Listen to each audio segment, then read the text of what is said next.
Wellington takes pride of place as New Zealand's most central city. Not just a political epicentre, Wellington's also forging a name for itself as a golfing capital. And just 20 minutes from its vibrant downtown harbour, nestled in the leafy suburb of Heretaunga, is one of New Zealand's best parkland courses. Royal Wellington, one of only 2 clubs in the country to receive a royal title, and the first to do so, is the jewel in the golfing crown for the Wellington region. The club was originally established in the Wellington suburb of Miramar late in the 19th century, but was moved to Heretaunga in 1908. The original course was established then and stayed in place until the early 70s.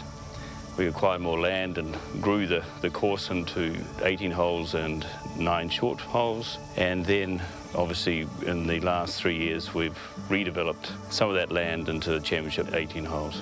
The redevelopment took 2 years to complete, and the club made sure the course maintained its original character.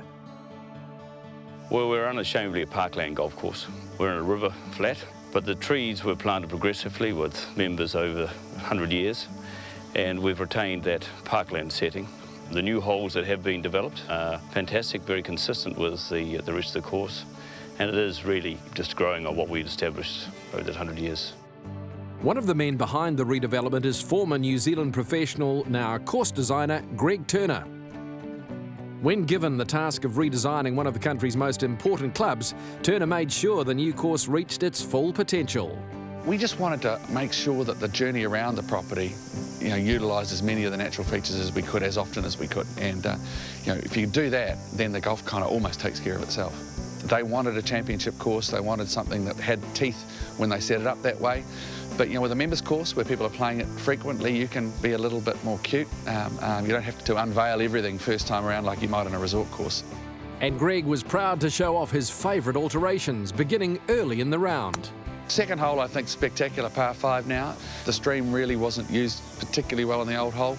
I think with the way we bunkered it and got it to the 3rd tee as well, that's really sat down there beautifully. Another hole Greg is proud of on the front 9 is the 7th, a hole barely recognisable after the redesign. 7th hole was a par 3 playing in an opposite direction, so now I think it's one of the best backdrops on the golf course for a green. It's not a long par 4, but full of drama. On to the back 9, and Greg has 3 holes that stick out in his mind. 14, I think, is just a wonderful short 4. Out on a part of the course where there wasn't golf before, it was a forest. There are days you can drive at the green. Lots of fun when you do that. And then I think 17. 17 it would be, it's really unusual green complex we built there. Almost oldie-worldy, more like the sort of thing you would see in the heathland of Surrey from 100 years ago. And quirky, a little bit quirky, and I think really interesting. And always completing your round, the 18th. It's just a grand way to finish. It's an exclamation mark on the end of your journey around the golf course, if you like.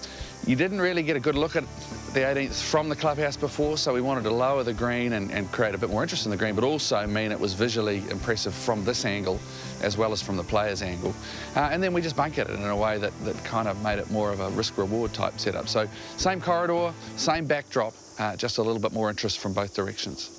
It's clear the redesign has met the standard of a course befitting the royal title, and that honour came as quite a surprise to the then captain. It occurred during the 2004 250th celebrations of the Royal and Ancient Golf Club of St Andrews. I was captain at the time, and I had the great honour to be representing the golf club at the celebrations, and the Duke of York called us out just before the dinner for 800 people and said that he was about to announce that we were allowed to call ourselves a royal club, and did we have any objections to that? And I said, no, not a one. So it was a very happy occasion. What it means is that we are now part of a fraternity of 65 very famous clubs around the world, and it's nice to be recognised as the first New Zealand golf club to achieve that honour. And the honour is widely appreciated by the club's members. However, there were a few that were worried their handicaps may be at risk once the redevelopment was complete. I think the members will have found it quite a challenge, and I get a little bit of that feedback. But hey, they seem really, really happy. And, golfers are hard to please, but I think generally we've pleased most of them.